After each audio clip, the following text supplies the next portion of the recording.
Welcome, everyone. We'll start with our Olympic champion.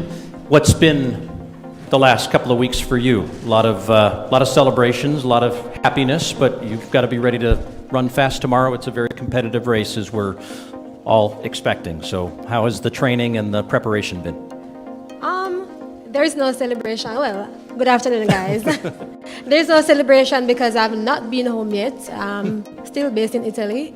So the preparation is still going on. It's my first Diamond League 100 meter for the season, so I'm really looking forward for my first race of the Olympics. We asked Mo earlier about just sort of like that moment of reflection after winning the Olympics for you. This is not something you've done for the first time. You've done it again. It was a long road for you back. You had injuries that you had to deal with in the 5 years since Rio. What was your message to yourself in that moment? Because you were smiling broadly, but it was a long road to get to that happiness. It was a long road, but I mean, it's a part of the package. You have injuries that will have you down for some time, but I'm a fighter and I keep fighting through all those obstacles and those hurdles that I've been hurdling. So for me to come back and dominate 2021, which I've never seen, but nevertheless, I still put in the work, I still put up the fight, so my aim is to just continue to keep dreaming, keep doing what I do and inspire the younger generations to come.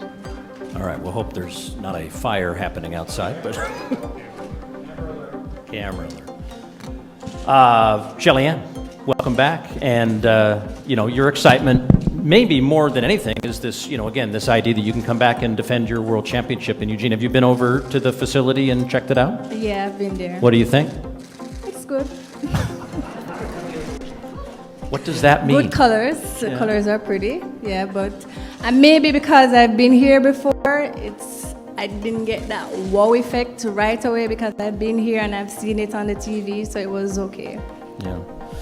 When we talked with the American shot putters, they were reflecting on how it's a really tough team to make. You obviously, as 3 women who ended up on the podium in the competition in Jamaica just to make your team, how does that push you in the stage of the career that you're in and knowing that you have a world championship to defend next year? Yeah, definitely. It definitely pushes us. For me, I'm glad that you kind of have that competition because when you're in practice, you have to always make sure that you're giving 100% at all times because you can't have room for any errors or any, slacking off because there are so many other ladies who are behind you coming.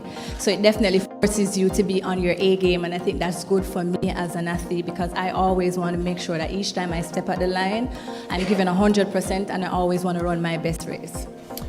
And we have, in the course of Tokyo and in the months leading up to it, really celebrated so many mothers who are competing in our sport, and that was evidenced in Tokyo, yourself included. Why is that so important for you, and what does it mean for you to see all these women who are finding balance in both their competition and personal lives? I think it's very important, especially for women. I think we should get to decide what we want to do when we want to do it and still come back and have a kick-ass career. I think, for far too long, a lot of women have put off things that they want to accomplish because of the opinions of other people or, whether it's facts or whatever it is. But to be able to have different women in different events as mothers to rise to the occasion and to still deliver, credible performances, I think it speaks to other women who want to, make decisions for themselves and know that they can and still come back and do, what they want to do. As a proud father of 2 daughters, I can't agree more. So thank you for pushing that agenda forward. Sharika, welcome. How have you sort of reflected on all the excitement you had in Tokyo? It's been a great ride and, took a little bit of a risk, obviously, in choosing the events you did, but risk brought reward for you. For me, it's a pleasure to compete with the sprinters, Being a quarter miler, I've always loved sprinting, and to be able to be among history at the Olympic, it was a great feeling, and I am just grateful to be here. I am grateful for what I've accomplished at the Olympic in the sprints. As a quarter miler stepping down, a lot of person might say, "Oh, you can't do it," but a lot of quarter milers step down and it showed that it is possible, when you show up at the line, you give your best, and my best was good enough. I got a medal and I'm just grateful. I'm not sure you can get away with calling yourself a quarter miler with an Olympic medal around your neck at a different distance. where does this fit in now? Do you see yourself being able to do all of them, or is the quarter mile coming back sooner? The good thing about this is I can switch every event anytime. So that's the good thing. I can run all 3 events, you know. It has to be a decision me and my coach will make. So as I said, I still have a lot of love for the 400. Not that I stopped running the 400. I just took a break, and the break was really, really good for me. So, we'll have to decide that next season. Next season is the World Championship, so we'll decide which event I'll be able to run there. Nice to have options, as they say. Yeah, definitely. And I'll ask Sha'Carri in a moment, but just for the 3 of you, continue to run after this Diamond League stop, and plans to run over in Europe, or what's your schedule from here? Yes, I definitely have a lot more meets to go, so it's just 1 meet at a time. Good. And for you? Yes. All right. Same here. All right. All right, front and center. Sha'Carri, welcome back to Eugene. Oh, hi. Yeah, talk to them. You don't necessarily have to talk to me.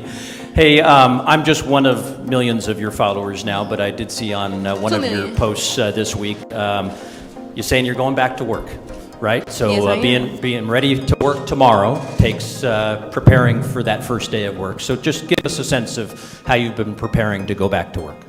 I've been doing what I was doing before the game situation happened, training, doing it as that me, my coach, my support system been doing, knowing to do, and this is nothing new. We're just back on the track now. And training's gone well? You're happy where you would be, whether you had competed in Tokyo or not? Yes, training has been going well, but regardless of the situation, I have no complaints. My talent has not went anywhere, so just ready to get back on the track. Yeah, and you love competition, and this brings all that competition right to your doorstep. So just talk about just having that motivation of knowing you're going to have these women to line up against tomorrow.